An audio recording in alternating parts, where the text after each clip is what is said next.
Hello and welcome to Atop the Fourth Wall, where bad comics burn. Let's finally put an end to trouble, shall we? Oh, how innocent we were in 2015. Sure, we knew trouble was bad, but hey, it wasn't as bad as Marvel, so how terrible could it really be?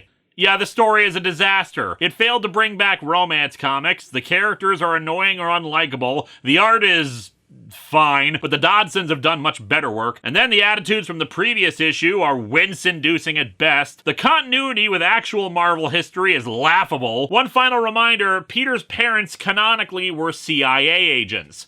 I don't actually like that fact. I feel like it takes away from his everyman quality if his parents were actually super cool secret agents, but hey, it's a part of the history, and this story just ignores that entirely despite wanting to be canon. And the idea that somehow this story would be helpful to teenage or preteen girls is disgusting and elicits only face palms. Trouble is the story of Peter's elders and parents being horny and banging on golf courses and cheating on each other. Oh, and it also reveals that Aunt May is Peter's biological mother. And it sucks. And as for bringing back romance comics, I especially laugh at that because the simple truth is that romance comics never went away. It's just the demographic for them went where they could actually get some romance. Manga. Old school romance comics were terrible and their goal was marriage. This one's goal is to have a weird tone and make you hate everyone, but manga, of course, is open to pretty much every genre on the planet, so of course romance thrives there. Then again, what the hell were we expecting? The big two don't think their characters should be married, so why would we expect them to know how to write romance stories? But how does Trouble finally conclude, eh? Well, when we last left off, May was pregnant with Richie's baby, a product of their affair,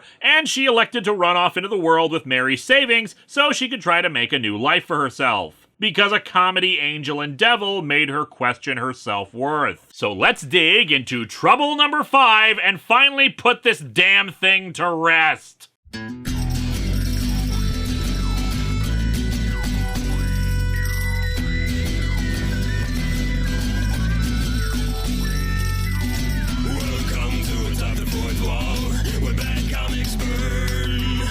Linkara's gonna teach you all a lesson you won't learn. Brodsky, you're not the smartest. Life out, you're not an artist. Anyone who's had a bad comic published, it could be your turn. Linkara, he's a man punch, wears a birdie hat. Linkara, he has a magic gun. Where'd he purchase that? Linkara, coins, robots, Amazon and trucks. Linkara, this comic sucks. Linkara. I go to the trouble like a magnet. That's where I'll be. It's our final one of those creepy-ass kid covers, and God, that girl on the left looks so damn tired. I can relate. I don't even know what the hell the other girl is doing. Is she supposed to be getting in close to kiss her nose? Is she just trying to be annoying and being all, does this bug you? I'm not touching you. I'm still floored by the argument they made that these were supposed to be reflective of young adult girls' books at the time. As I said last time, I don't know the spending habits of preteen girls, but two faces in close-up in a weird, awkward pose? Are they really saying that's what would attract this demographic? Buy my shirts! Time for our recap page. When May and Mary graduated from high school, they were looking forward to the summer of their lives. They found posh jobs at a Hamptons hotel where the tips flowed like wine. The comic has made it really clear that this was a miserable job, not worth the garbage they regularly endured. Is the recap supposed to be a sarcastic joke? Because this is the story that from last time included a teenage girl contemplating abortion. And if sneaking around with Richie wasn't bad enough, May found out that something more important than romance or excitement or adventure was missing from her life. Her period. You know what I won't be missing? This comic. May's pregnancy test confirmed it. At 17, she was pregnant, scared, and without a person in the world to turn to. Her conservative parents would kill her. Her best friend would well, kill her. Her friend was well aware of her being pregnant and was often trying to offer advice and friendship over it. Hell, even when she left, she wasn't aware of her boyfriend cheating on her. Why does it always feel like with some of these kinds of comics that nobody was bothering to read these things before coming up with the recaps? All right, because they suck. And now May, who was looking forward to the summer of her life, has run away from her home and her friends. And anyone who knows May will tell you she's deep into a world of trouble. What does it matter if you know her? Anyone on the outside can see that this is bad. We open with May in bed with the guy who picked her up at the end of the last issue. Given she's surrounded by beer bottles, porno mags, and other stained accoutrements, this wasn't exactly an upgrade from the resort. Dear Diary, do you remember how confident I was when I said that life was about to get far too exciting to write to you anymore? May being wrong and stupid? That's so unlike her. Well, things got a little more exciting than I could have ever imagined, and the irony is, you're all I've got left. What are you talking about? You still got the teddy bear!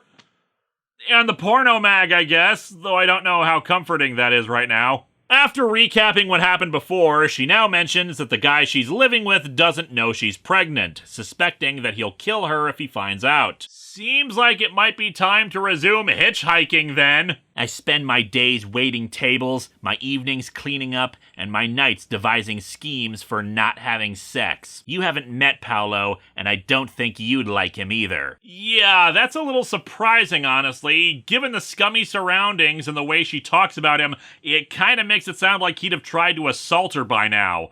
I mean, I'm thankful the story hasn't gone there, but given it's a Mark Millar story, I would not put it past it. He smells like battery acid and imports shower curtains for a living. A lucrative enterprise, as you can imagine. Seriously, what does he do with them? Door-to-door shower curtain salesman? In some nearby parallel universe, I'm not scrubbing someone's underwear and sweaty socks, but finishing up my final week at that summer resort in the Hamptons. Mary's crying and telling Richard she'll always love him. I'm swapping details with nice guy Ben and promising that I'll keep in touch when we both take off for college. Here, let me translate that statement for people who don't speak Marvel Comics. We're sorry, we're sorry, we're sorry, we're sorry, we're sorry, we're sorry, we're sorry, we're sorry, we're sorry, we're sorry. She even thinks back to when they were little kids and first became best friends, with Mary giving her a friendship locket. I keep one half and you keep the other, May. It means we'll always be together, no matter what happens in the future. You mean if I shoot somebody and go to jail, you have to show up with a file and a cake? Oh, please, I'm gonna be a secret agent. I'll come in with, like, lasers and stuff. After getting worried that Paolo will notice her figure changing soon, we see that May has actually been making phone calls to her home, though never talking, her parents saying that there's nothing for her to be scared of and that they just need to know she's okay. She hangs up without saying a word, realizing that the only person left for her to try to call for help is Mary. They end up meeting on the steps of a bus stop. New guy been slapping you around? What? The sunglasses. Oh, yeah. Good. You deserve it. And moral high ground gone. Go to hell, Mary. You deserve every kick and every punch. In fact, I hope he hits you so hard sometime you end up in the hospital and lose your stupid baby. Aren't we all enriched by knowing that Peter Parker's family was made up of horrible, horrible people? As a reminder, Mark Millar thought this book would go down in history as one of the most celebrated books ever. A story where Peter's mom wants Aunt May to suffer a miscarriage from domestic abuse. Mary says she put two and two together about her having an affair with Richie. Mary, please, I can't handle this right now. You thought you'd call me up for a little sympathy? Geez, just when I think you couldn't get any worse, you go and hit another home run, Mary. You just said you want her to suffer physical and emotional abuse, you dingbat! I know you're pissed that your summer fling cheated on you with your best friend, betrayal and all that from both parties, but one of these things is not like the other. You're walking around with my boyfriend's baby in there, you fat cow. Remind me again, why should I care what's been happening to you? I need to remind you all that this is Mark Millar when he's under restraint, when editorial is holding him back. We've never actually covered any of the unpleasant edgelord nonsense that he usually spews out without oversight, and I really don't want to. She admits that she came down here to see what a mess May had made of her life, and it does make her feel a little better. She also says that she dumped Richie, though he's still writing letters to her apologizing and asking to be taken back. After Mary gets angry at her again, May has a breakdown and begs her to stop kicking her like that. Okay, I got stupid and slept with Richie a few times. 47 times. Okay, I got stupid and slept with Richie 47 times. Why did either of you keep track? But yeah, she says she's paying for it all day, every day now. I'm living with a guy I'm terrified of, and if he finds out I'm pregnant, he'll kill me. I've completely cut myself off from my family because if my dad finds out I'm pregnant, he'll kill me too. Or worse still, beat the living daylights out of my mom. Yeah, that's another thing. Are we ever gonna address the whole her father is abusive too thing? No, just gonna brush that off? God, this book is bad. I've got no money, no jobs, no prospects. I'm living in a trailer. We've got a chemical toilet and sure, it sounds glamorous, but she says at this point she's only stopping herself from suicide out of fear for her baby. She begs Mary to help her figure out a way out of this whole mess. As such, Mary embraces her. And we cut to 6 months later. Oh, well, thank God. I guess it was just that easy for her to get out of the bad situation. There's your advice to young girls. Just have a jump cut to the future and you'll be fine. Richie's working on a car with his dad, and the conversation turns to him still writing letters to Mary even after all this time. Dude, it's been almost a year! There's persistence, and then there's not taking a frickin' hint! Hell, even his dad points out that it's not healthy to just keep trying to contact her like he is, which he just brushes off as, she'll come around to it, spoken like a stalker. However, that's when Mary shows up, holding the baby Peter. They specifically mention him by name later, just in case you were thinking by this point they may have gotten some good sense and changed that part. And as a reminder, they thought the big controversy with this was going to be that Peter was born out of wedlock. Between this and Sins Past, what the hell is it with middle-aged dudes thinking Spider-Man fans give a crap about that? She spins a yarn to get him to play along, that they were going to keep working at the resort until he was born and then hand him off for adoption, but that she just couldn't bear to give him up. Unfortunately, he must have drank all that engine oil dripping on his face because it takes him a massive amount of time to figure out what the hell she's saying. It's not helped by whatever the hell is going on in this cross-eyed panel. Sorry, sir. I'm doing my best. That must be the expression when the electrical activity in his brain resumes and short-circuits him. Anyway, Mary says that if he truly loves her as much as he said in the letters, he'll stand up and take responsibility for the kid. And once again, the eyeliner game is just as strong in the guys as it is in the ladies in this book. Anyway, we get a brief flashback that explains what they did do, apparently begging the resort owners, the Shelbys, for May to get her job back. Apparently, despite being so uptight you could sharpen a pencil in their asses, they didn't seem to have any problem with May's teenage pregnancy. Mary's also the one who came up with the plan with what to do with Richie. It would be the ultimate test to see if he was actually devoted to her, especially since how could she be with a guy who wouldn't live up to his responsibilities as a father? Oh, and they bring up the stupid fortune teller thing and how this would fulfill the prophecy, spelling it out completely, because they assume the readers are morons and not that they themselves are. Apparently, despite Mary predicting her own parents would have a problem with it, they evidently were elated and had no issue with it. May says that her own parents knew exactly what had happened and were just relieved there was no scandal,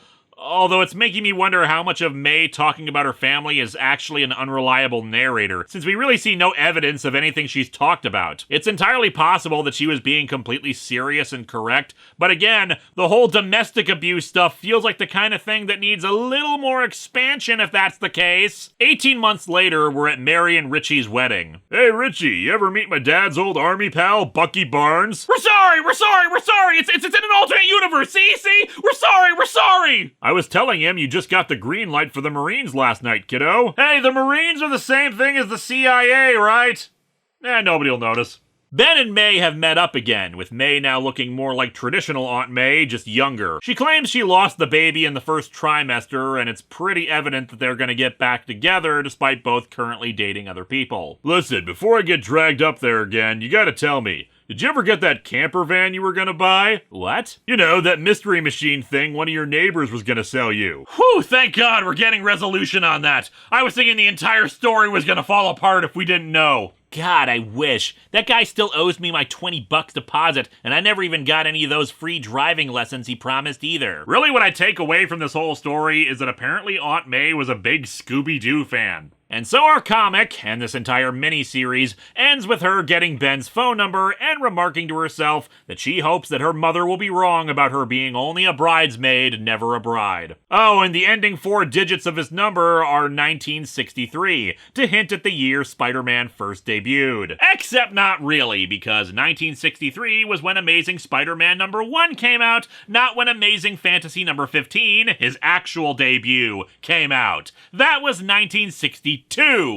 This comic sucks! Is there anything left to say about this series? The only thing I can really comment on is that the final issue is just rather meh. The emotional core is kinda there, I'll admit, because it's ultimately supposed to be a story about 2 friends torn apart by one of them cheating, but it feels like everything gets resolved too damn easily, and only really because Mary remembered, hey, maybe I should stop being horrible for 5 minutes. And no, she was under no obligation to help May or anything like that, but twisting the knife in the hope that an abuse victim gets further abused is just so what the hell that I am disgusted by this whole thing, and it taints any hope of finding anyone likable in this mess. I don't even know if we should really get into the continuity issues with this crap, since by the end they're making it very clear this is an alternate universe. Though it makes me wonder if the Bucky reference was originally there, or if it was just added in hastily after the fact. In the end, the main problems with this thing are that it's not very interesting, the characters are awful, and the tone gets progressively worse,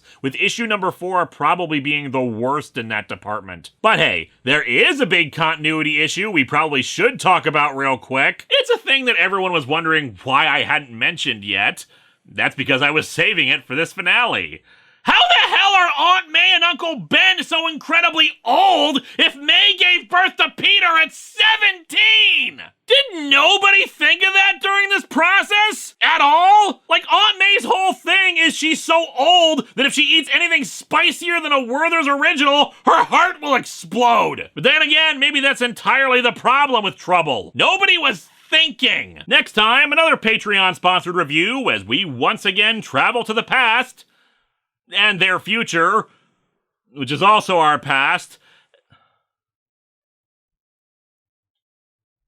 Next week is Dan Dare.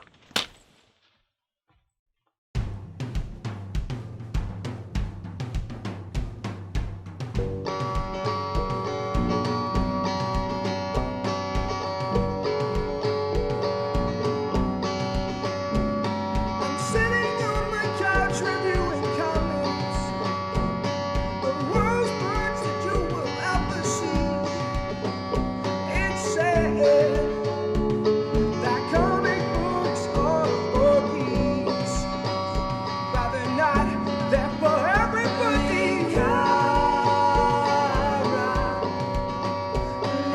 Linkara. If you doubt that I am a man, I am a man.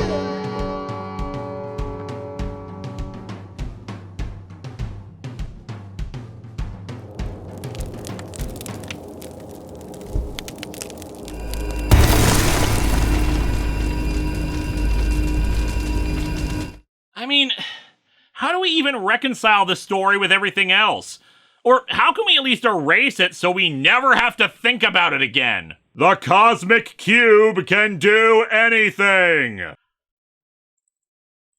Yeah, that'll do. Yep, there's another Starfire blooper. I get up to change the teleprompter, and this one decides that she's gonna take my spot. Love you, Starfire. But I gotta move you.